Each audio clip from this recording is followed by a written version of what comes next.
So were you sort of apprehensive at any level?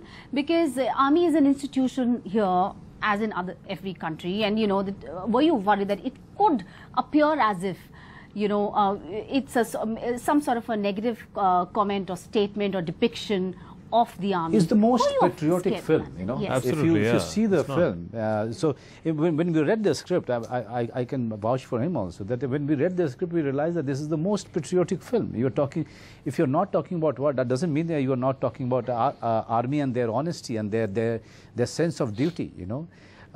So these army guys are, you know, have such a feeling of pride in serving the country, and that will come through, you know. You can't buy them. You can't make them deviate from their path. You can't really coax them to do anything wrong. These guys, and they are still very chilled out. They have their relationship, they have their conflicts. And they have their generational conflicts, which we are going to see in this film. The conflict that happens between me and my junior, which is played by him, Siddharth. So here we are not talking, if you are not talking about war, that doesn't mean you are not talking about patriotism. I think only the setting is very different. First time we're not showing our soldiers fighting and killing people and winning a war.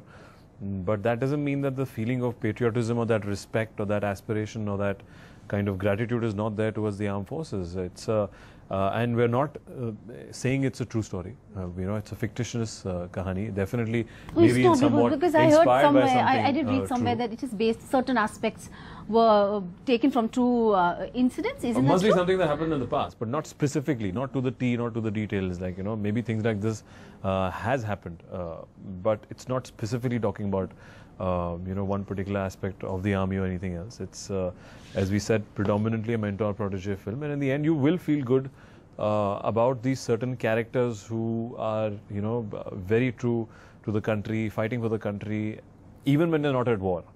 There are other aspects within the country that people have to fix, and which, you know, somebody has to do it, and one of these characters does it.